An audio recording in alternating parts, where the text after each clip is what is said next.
Hello everyone and welcome back to another Babbling Irons video, and today it's more transfer talk as West Ham made their third signing. Mike, Slough, nice one. Nice to see you again. We've got, see you as well.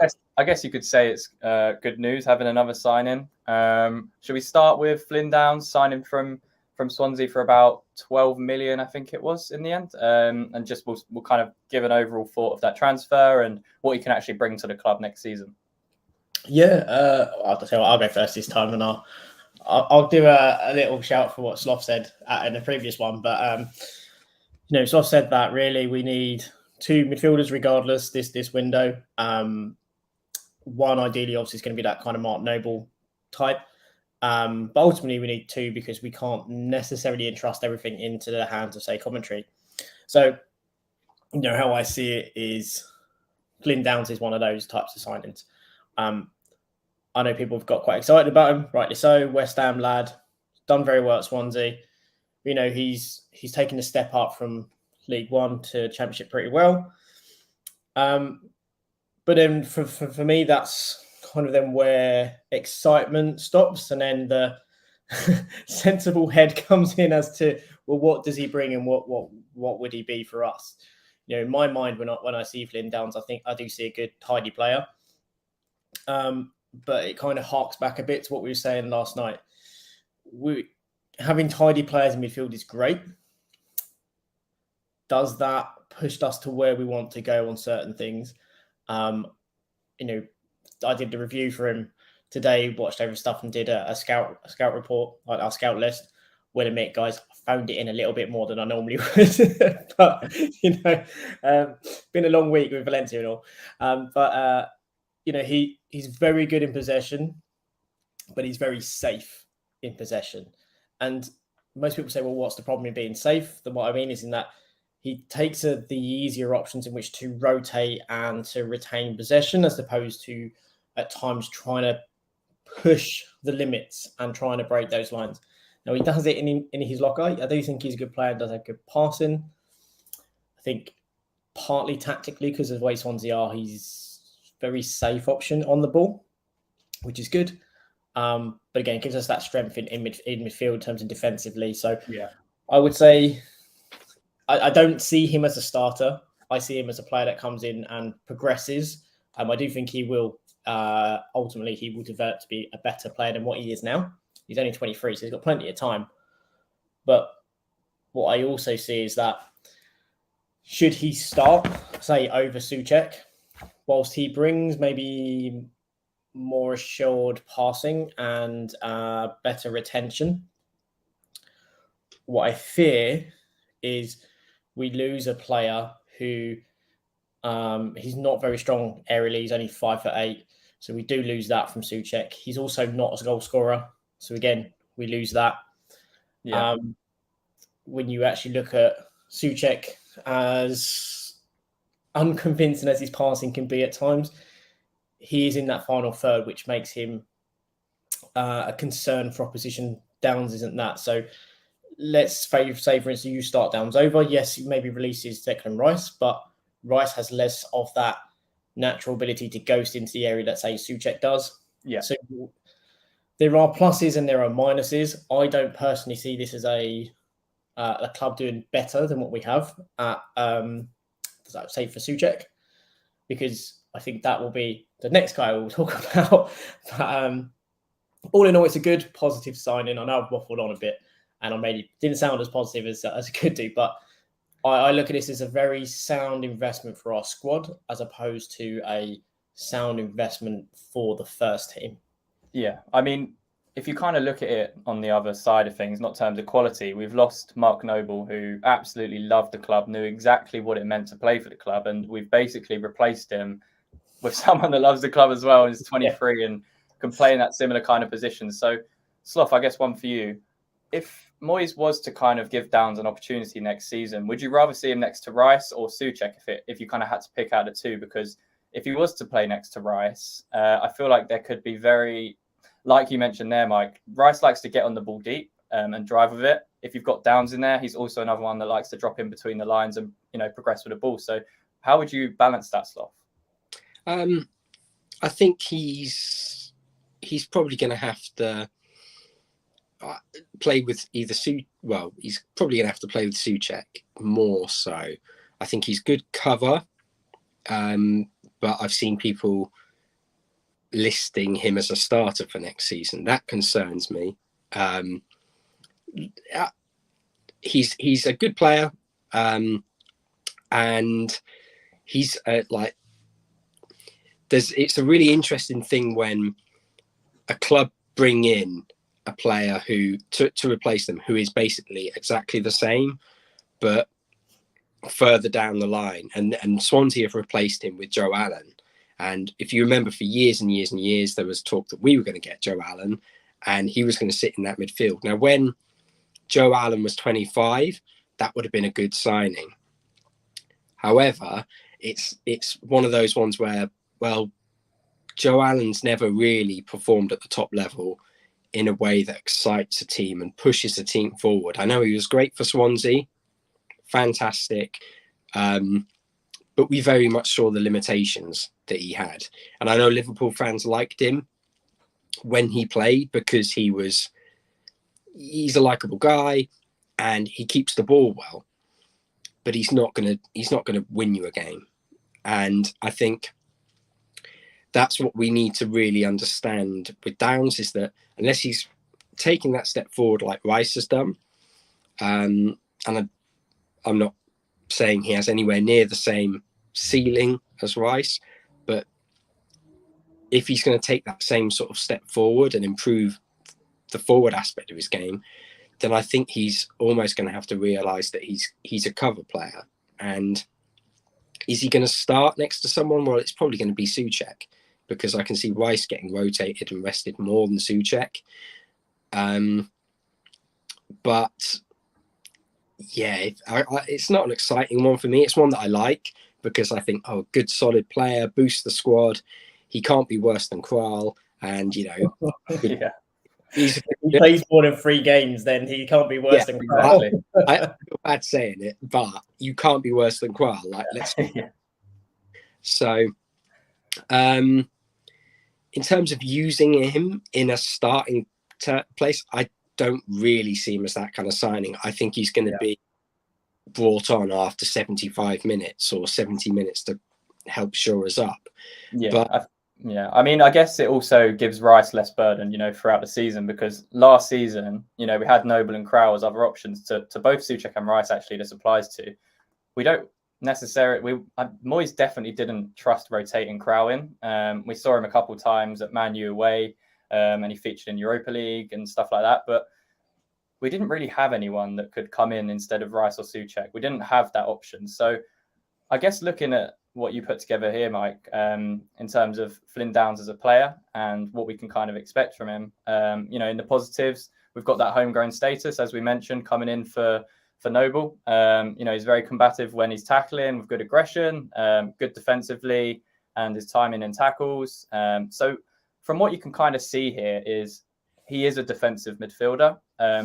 He's not someone that we we'll get onto it shortly, but the other central midfielder we need next to Rice is someone that's going to be more impactful in the final third, whether that be the role of Souček with goal contributions, or a new signing that's going to be able to play through the final third. Because like we saw yesterday, Lanzini can play deep, but he can't necessarily play those killer passes through, or those riskier passes that we need to kind of open up teams, especially when they're playing a low block against us. So I think it's quite interesting here. Like you mentioned, he's only 23, so there's room for development for that side of his game. We saw Rice last season go from a pretty much strictly defensive midfielder to a well-rounded 8, bringing the ball forwards a lot, and definitely increased his attacking output. So it'll be interesting to see how he does make the step up to the Premier League as well. That's another thing. Playing at that top level. Playing in Europe, whether he'll get that chance as well. So it's going to be interesting. He definitely looks like a solid signing, but not one that's going to necessarily challenge our starting 11 or come straight into that starting 11. I'd expect him to get some runner games next season, though, whether that be in the Cup or whether we need to rotate when we're playing like 2 games on a Thursday and a Sunday. And then is his chance to kind of show what he can do, because he's going to have a little bit of time in pre-season, but it's not going to be enough to kind of establish himself over Souček or Rice, I don't think. So yeah, it's going to be quite interesting to see how he is used by Moyes as well. But he looks like a decent player, and for the price we got him at, and if we do sell Diop, which it looks like likely we will, you know, it's a pretty good deal, pretty good business from the club, I'd say. Yeah, like the last thing I'd say is like one of the things I saw going around was the video of him getting stuck in, with people going, "Oh, this is amazing! It's amazing."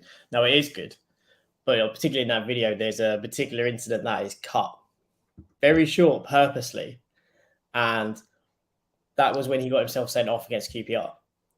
So for all of the good things he has about him and that aggression and that wanting to be combative, it can boil over. So it's all well and good when you see a player squaring up and you go, passion. But when you really look at when you've got a player who is cracking on with 11 yellow cards over a course of over 39 games he played, 11 yellow cards, that's what, 2, potentially 3 suspensions over a course of a season. That's not necessarily great. That also, the one where he got sent off was in the 90th minute, the game's about to end, and he's decided to grab Charlie Austin, put him to the ground, and grab hold of him. And you just think, that for me also makes me question the player mentally slightly, because I'm all very well, I'm happy for players to get involved and to show aggression and not to back down when someone kind of squares up to him. I've got no problems with that. But I do have to question when players in the last minute of a game are getting involved in an altercation and getting themselves sent off. That to me, right, because he likes to drink. So you know, personality test. Yeah, I know. We had Kevin Nolan that every Christmas managed to find himself getting a red card, but but it's those things where you just go, that has to be tempered in the Premier League, because the challenge that you would make in, say, the Championship, you maybe get a little bit more lenience because it's a bit more, I guess, physical and robust, shall we say, because he's come up from League One. So he has that little chip, because coming from those lower leagues, you have to be willing to go in, you know, be the dog with the biggest bark kind of thing, no matter how big you are. So that will be something that would always slightly concern me. I know others quite like it because, again, it's that conversation of passion, but I think sometimes passion can be overused as a way of essentially questionable decision making. And we saw that happen with Rice. He was passionate at the end of the Europa League game, and he's got himself suspended for Europa Conference games in the qualification. So passion's all well and good. Determination and aggression is all well and good. But if you're going to be able to lose your head, that can count against us. So it's just one of those things that it stuck to me as to, that will be something as a manager I'd be getting into, saying, I'm happy for you to be aggressive and go in, but the moment that boils over, we have problems. So that's great. He is a good player, his passing's quality. That's something for me as a manager would be not a red flag, but it'd be something that I just want to question as to, this stuff doesn't happen when you're here. You keep that together because we need our players, kind of thing, you know. I wouldn't want to see cheap yellow cards. I'm happy for a player to do a cynical foul now and then, but it's given away cheaply because you just want to kick someone, which is, I think, something what John Joe Shelby used to do in his early career. Yeah. It was called passion, but really it was just a player who got frustrated and kicked someone and got himself a silly yellow card. Yeah. Silly yellow cards, as we saw, or silly cards, as we saw, cost us in Europa League last year. So it's probably why it's stuck to me. But that's one thing that in the whole reviewing of Downs that stuck out as, that's a really silly moment. And there was literally nothing, there was no reason for it to happen, which would be a reason, something that would make me just go, as a manager. Well, it looks like he's going to be brought in as the, you know, we do definitely need 2 central midfielders. So I think he's brought in as the kind of backup, the one that's, you know, going to be surplus to requirements almost until he proves himself. it also looks like we're still pursuing another central midfielder from X's report on Patreon, which is good. And there were some rumours going around on Twitter today that we could be bidding again for Amadou Onana after our £20 million bid was rejected.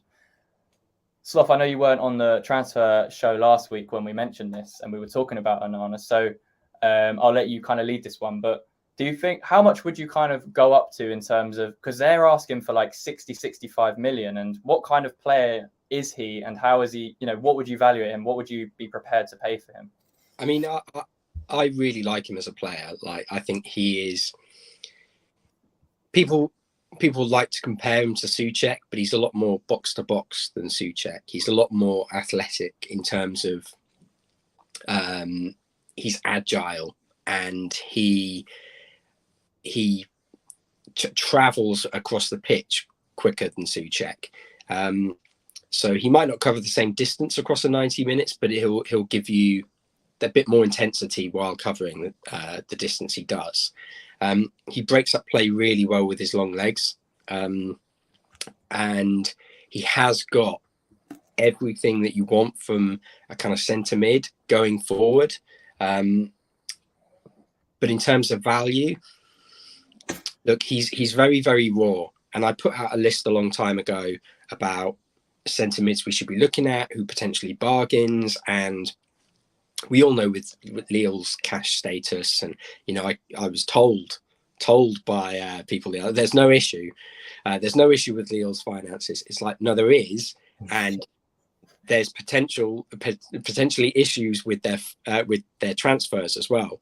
And of course, that's not the issue. Oh no, that's the midst of a takeover, right? Yeah, no, it's nothing to do with the Osimhen deal that they've put in really strange installments or anything like that. So we won't talk about that.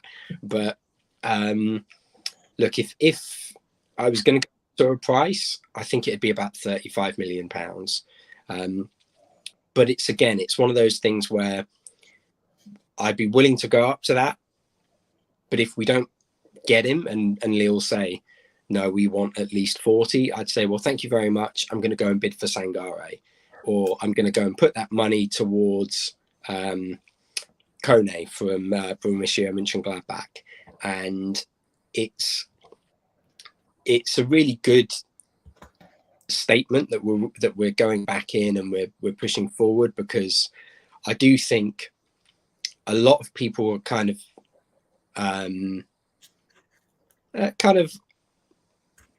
they've seen that we're after a 6'5" Belgian youngster, and they're getting excited by that. And it's, you know, I watched a lot of Lille's games, and I think he's a very good prospect. But would I drop Souček for him? No. What I do is I drop Lanzini, or I drop Fornals to potentially play him in the 3.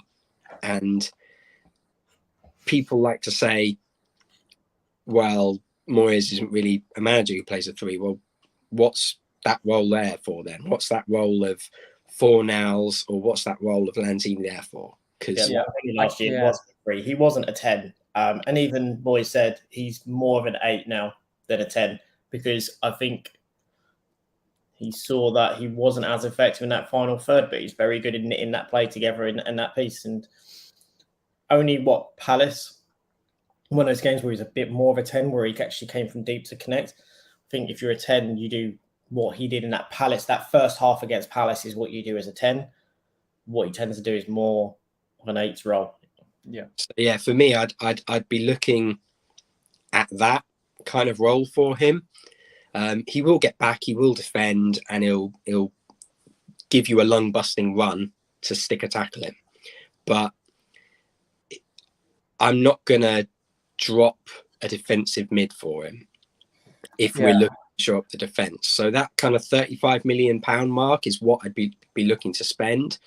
And if we can't get him, then we've got other really solid options who can do that kind of thing. What about in terms, so we've got Rice, who is more defensive minded. We've got Downes in again, another more defensive minded player. We've got Souček, who we know is more box to box and likes to get forward. if you guys had to pick the type of central midfielder you'd want to come in for that fourth spot, what would it be? Would it be like a playmaker? Would it be someone like Onana, who's a bit more aggressive with his ball carrying and can play in a midfield free, like you mentioned? How would you guys want to see it? Well, I think you guys know who my answer is, so I'll let someone else go first. For me, I mean, it's difficult because I think Rice is a fantastic footballer. Like I've said all along, I think he's probably the best central midfielder I've seen at the club while I've been alive. And I think he's got a higher ceiling than pretty much any of the players who I watched. When they left, I thought, you know, they'll go on to do good things. But I think Rice is just that cut above, which seems strange when you look at the competition. But if we couldn't get Onana, I'd be looking at Sangare, because I think people keep telling me Rice is going to be the Souček of this season. You know, he's going to get forward. It's going to give him that freedom.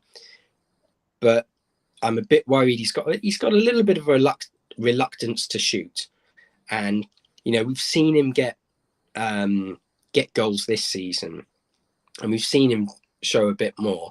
But there's a difference between showing a little bit more and actually going out and looking, attacking, or taking your chances when you get them.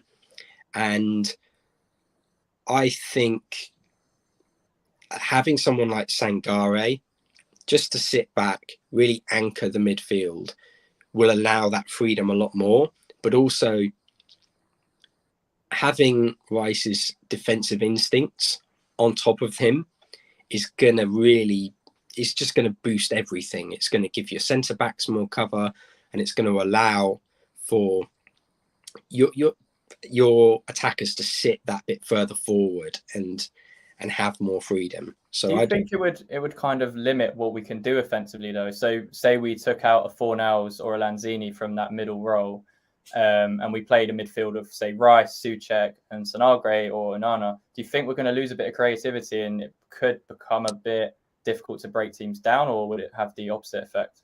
I think when we're talking about creativity, we're often looking at we want a Lanzini or a Fornals to be able to do that turn and to do that little lobbed pass.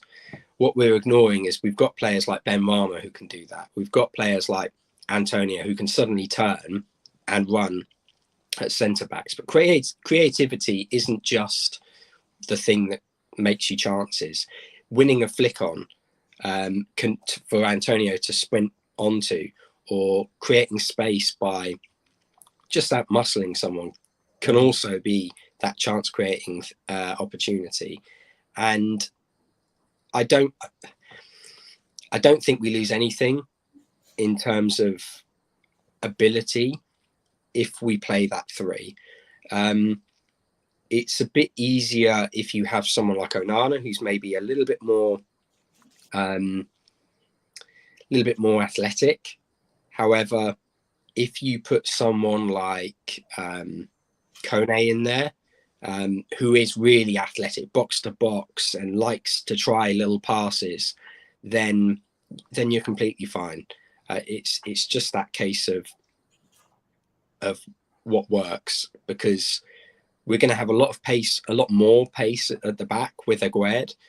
But you know, if he gets injured, then suddenly you're stuck with Cresswell again, and you don't have that same cover against pace. Yeah, I think for me it would be, I would kind of like to see that happen, but also I'd be a bit hesitant, because if I'm thinking of our front three being, say, Benrahma, Antonio, Bowen, I don't think Bowen is particularly someone that's going to be that technical player to unlock or play those passes. I think Benrahma is more that than Bowen. Bowen's good, you know, carrying the ball, or more impactful in that final third where he doesn't have to do a lot to create something.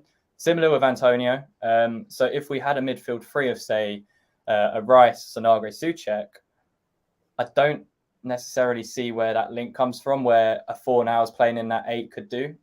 So for me, yeah, go on, Mike. I would say a good way of looking at it is that what it does do is provides variation.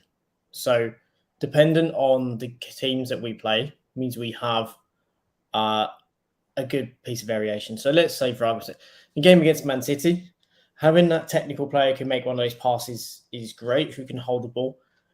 But also so is having a guy who can pick the ball up in centre midfield and run 20, 30 yards, or a player who can sit there physically in the midfield. Let's say, for argument's sake, it was Sangare or Nana sitting in that midfield, and you had a midfield three of Souček, Rice, and Onana. That's a 6'4", 6'5", and a 6'2" guys, all across that middle. So that one makes it incredibly difficult to get past. Then they're all physically strong. So if they are on the ball or they're shielding the ball, again, hard to get them off the ball. With Souček, you would target of the three because, again, his passing isn't good. But if you've got someone like Onana or Sangare, they are players who, to Sloth's point, you don't necessarily need to be creative in the sense of having dynamic passing. Take Mo Sissoko, for example. He's the epitome of a player that wasn't particularly great with his passing, wasn't particularly that creative. But if you got him the ball and he opened his legs, he was incredibly hard to stop because of he was big, he was strong, and he would commit teams and he would drive teams. And through that, he would create essentially havoc. So that's the one thing that it does do. And it allows you that in a game where you've kept things tight or you have just been hitting a team constantly with these runs, to then bring on a player such as a Lanzini or a Fornals to then change that gameplay. Or again, if they're starting to then go, actually, you know what, we need to be a bit more direct. We're not winning that midfield battle. You have those players can do it. But personally, I do think we need creativity. Yeah. Which is why I always say Coop minus, because quite frankly, the guy brings goals, set pieces, penalties, long range shots, can pass it through the lines with effortless ease. He's that player kind of glides when he's on the ball. He doesn't need to do it very often. And he's incredibly comfortable. Can play in a 2, can play in a 3. He's also played basically every position through the spine of the team, bar goalkeeper and striker. So again, it's that player that tactically can give you so much in a game because you can change about. I think ultimately, if we go for Onana, I think that's indicating we're going to go to a 4-3-3 as a formation. Same with the next guy we're going to talk about. I think they're potentially saying that Souček is still going to be part of it, and there's going to be a rotation between the three options in midfield as to who sits. And again, you have then, say, Lanzini and Fornals are dropping. Fornals at this point is still going to be considered as a left winger. I hate to say it, but at this point, until we go and sign a left winger, he, in Moyes' mind, is an auxiliary left winger to play in games where he needs a player to go up and down, and then we'll play inside as and when he needs him to be more central and creative more. I still think our attack, even with Benrahma, Bowen, and Antonio, needs better options behind them, or even. But I think the easiest one to replace at this point in time is left wing. And I really do like Benrahma. I think he's massively over criticised by fan base. You would say he's probably the easiest to replace. I do think Antonio is replaceable, as much as people hate to see it, but he is. Bowen, we're just not going to unless we want to pay considerable money. But also, there's not a huge talent pool at the moment, I would say, at right wing. There is at left. There is at centre forward. I'm not going to mention the other guy that keeps getting talked about because it's just not worth anyone's time or effort. So, it's at the moment I'm looking at it thinking that we're probably going to switch to a 4-3-3 over a 4-2-3-1 as we've kind of been playing. Onana, I think, gives us the opportunity to play that double pivot. Yeah. If we go for the next guy we're going to talk about, I think that's clearly it's going to be a 4-3-3 because that's two very defensive-minded central midfielders we have then brought in. Yeah. Which says to me, with Coventry there as well, Coventry will be another player that's going to be used to support. And as he's a bit more progressive, would be that player who would be the one that kind of switches in on the other side with maybe Rice is always there. Then you have your two options that you maybe switch in and out at centre midfield and kind of that middle role as the true defensive midfielder. And then you have Souček is going to again play all the time with the occasional support of, say, Coventry, for instance. Well, yeah, let's move on to that link that we've just seen anyway. I think it came from X's Patreon yesterday or today, and it's a name I hadn't really heard of before. I'm sure you guys will give us a bit more of an insight into who he is as a player, but that's Santiago ASCACIBAR, something like that. Probably butchered that, but yeah, not too bad. I'll take that. I think he plays for Hertha in the Bundesliga. From what I saw of him, he's definitely more defensive. Again, similar to kind of like Torreira when Arsenal had him, or like a Kante, just because of how he's built. But yeah, you guys can give a bit more insight into that, because I'm not comparing. Before people quote me and say he's like Kante. The Kante comparison is the easiest one, because he's quick, very agile, gets stuck in, and will give you everything. But if you watch him for a long time, the best comparison is Gattuso, because he just throws himself into challenges, and a little bit like we mentioned with Downes, he does like a card, and I think West Ham fans would really like him. For £10 million that's rumoured, I think it's a really kind of smart buy. It's the kind of deal that I would have done instead of Downes, and then looked to bring in those big kind of bigger names, or like bigger athletic midfield. But I really I think he's a really solid player. As I said, he's got that speed, that agility, but also ability and passing range that he could be a really, really valuable member of the squad. So it's one that I rate really highly. I would have liked us to get him when he left Stuttgart.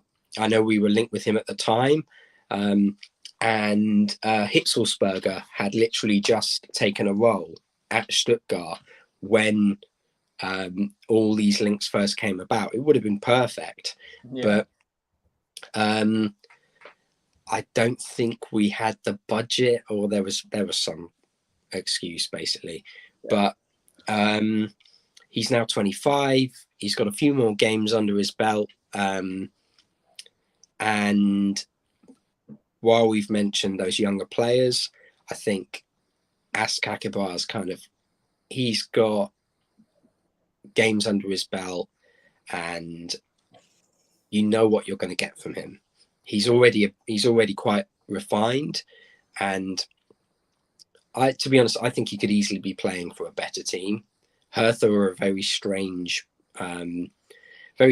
situation, because they were pushing for the European spots. And they just sold all their kind of talented players, and they plummeted this season. They really were close to going down. So it's a bit of a Brownhill kind of. It looks like if you know your football, and if you watched a lot of Bundesliga, then he would have stood out to you.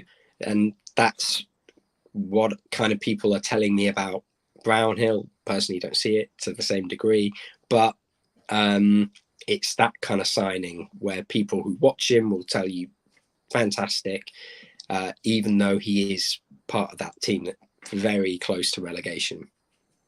Yeah, I think Slav summed up. It basically is a pit bull. It's a bit like watching Gary Medel. Everything is 100 miles an hour, smash into a tackle, and then he'll just smash a pass. But when I say you smash a pass, what I mean is he will quite happily pick the ball up after absolutely clattering someone and then ping it 30, 40 yards. He's that kind of player that his mindset is get the ball, pass it on, which is, in some cases, it's quite fun to watch, because it's a bit of a throwback to what a defensive midfielder used to be in a way. He's a proper little terrier of a player. But again, it's not one that you look at and go, that's the player that's going to help us unlock. I think that was the problem we had last year, is we couldn't unlock teams. And there's not many players that we've been linked to. A Brownhill, to me, does not unlock a team, nor does, who we're talking around now. Other players that we've kind of been linked to, they don't necessarily unlock teams. Even Will Prowse, to a point, doesn't unlock a team. He will put in a cross or he will put in a beautiful delivery. That's not unlocking a defense. That's just putting something in from a dead ball situation. Will Prowse, very good player. Let's get that right. I'm not saying he's terrible, but he's not the player who's going to unlock teams with sublime passing. It's a very good passer, but it's passes that maybe stretch a team but don't necessarily create the openings, so to speak. Even Onana, to a point, doesn't create openings through his passing, but if you watch enough of Lille, you will see the havoc and chaos he causes when he gets the ball and he charges. It's probably the best way to describe the way he runs the ball. He charges forward, and the moment you turn a defender or make him have to backpedal is the moment a defense is not comfortable, and he does that so often. If he can improve on his passing and maybe even add a bit more bulk, which I think he would need to in the Premier League anyway, he could be a bit of a frightening prospect. The thing I was looking with Onana, he could be a frightening prospect. If he starts to get everything together in one kind of go and could potentially add a bit more mass. Whenever I look at him, I always see he's like a little bit of Yaya, a little bit of Vieira. He's not obviously of that quality, because those guys were, let's face it, absolutely phenomenal. But there's elements that he's played that are reminiscent to how they could just pick up the ball and just drive, and they would create just panic, because it's, how do I stop someone who's 6'5"? It's that kind of thing. And also with him as well, I could see him play over Souček because he is so strong in the air as well. So those things that we always say we're very concerned with, if we drop Souček, he does cover those bases. He's slightly better in possession in terms of his passing, but he's a better dribbler. So, and him being 20, he can improve. So it is a good signing. I personally would probably prefer a creative player, or a player who can sit from deep, who can pick passes if we need to, or if we are allowed to be open in it, kind of one of those games where we're meant to boss it, can then break down a kind of low block. So it's an awkward situation, I think, for us at the moment, because we could go one of two ways. Obviously, we're looking at Onana. I think that's great. Sloth's point, anything over 35 million, I'd walk away. I said the same last week. I really like him, but there's a pinch point this season. Obviously, if we were to sell Diop for 20 million, I think that's going to fund the next bid, is how I see it. I don't think the latest one we're talking about is really going to... I don't see it as the player that we want. I think it was a player who was an option with Downes, and it's one that's just stuck. Downes come about and similar players, and we opted for Downes. I don't think it's a genuine one that we will continue to pursue. I think we're looking at the likes of Onana, and then what would be interesting is as to, if we do not go for him, who will be next on the list as to who we will look at. I think Sangari is probably that player, because he does have those defensive capabilities. But again, it's another one who, he does have a good range of passing when he wants to unleash. He has that, and he seems to really develop. If you watched him for the Ivory Coast in the AFCON, he was a lot more dynamic than just sitting. He was box to box, and his size just causes havoc because he is, I think, 6'3". So it's another guy who ultimately, he just, as he charges forward, will make teams panic. I think Moyes, looking at it from Moyes' perspective, I think he wants that midfielder that's going to play the Souček role. So someone like Onana that's going to play instead of Souček, and then obviously he wants that attacking midfielder to be obviously Lingard. So I think he wants the dynamism in midfield with Rice. I think that's clear, and he definitely wanted more defensively with what we've seen with Downes coming in, and if we are linked with players like ASCACIBAR and even Onana to an extent, he's not a creative 8 or 10. He's more of a box to box. similar to Souček's role. So I think from Moyes' perspective, he wants to play someone with Rice, but he doesn't want it to be relied upon Souček all of the time. And if someone can come in and fill that role better, I can see someone coming in and basically replacing Souček, whether that be permanently or for a run of games. And I think he'll want a more creative, faster midfielder in front to sit in that 10 position for the way we play and the way we counter attack, because otherwise, you know, these players are good on the ball and they're good at progressing. But then we kind of lack that technical creativity that I was mentioning before in the final third. So I guess it depends, again, on the team we're playing, the route we want to go down and the style Moyes wants to play next season. Because if he wants to play a more 4-3-3, you know, players like Onana would be fantastic. And, you know, like you mentioned, give Souček more of a license if they want to play as a three together.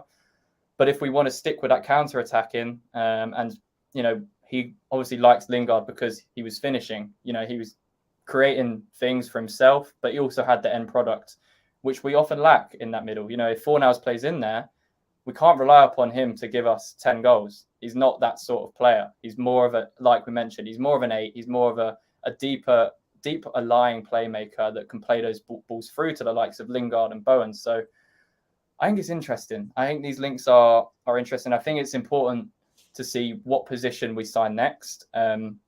You know, whether what happens with Lingard comes, you know, in the next few days. If we do bring in a Lingard, I can see Moyes then going for someone like ASCACIBAR, a more defensively sound player. But then again, if we struggle to get that position, we might just be forced to then make the move for someone like Onana. And it kind of just depends on what order we do it in. So yeah, it's going to be interesting. I guess just to end, guys, what position do you want to see us kind of bring in next? If you could pick one from, you know, we've got about 5 more gaps to fill in the squad. So what would be your preferred choice next? Left back. Yeah, pretty much the same. It's been the case for the past 3 years. I don't think it's ever going to change. Whilst I like the links in midfield, I want a left back. Yeah, we need a left back. I value what Cresswell has given to the club over the years, but we need to be making that step forward. Yeah, I think the preseason game we just played where he overlapped Masuaku, I was in genuine shock. That's not just being sarcastic. It's just because it's been such a rarity to see him overlap a winger that when he did it, it stood out. That should not stand out from your fullback.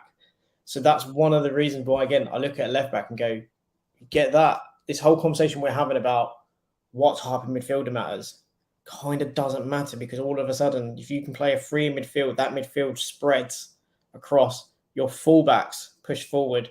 Our wingers can drop inside. All of a sudden, we are playing a 5 in attack because we've got 3 central players, 2 fullbacks pushed high, and then we've got a midfield sitting behind, just ready to get those second balls, push it back forward, and protecting our 2 centre backs. I mean, it's similar. It's similar. I don't want to compare it to them, but it's kind of similar to Liverpool. You know, in that midfield 3 that they play, they don't necessarily rely on, say, a Lingard to play in that 10 role. They have, you know, Thiago, Henderson, Fabinho, for example, as their midfield 3.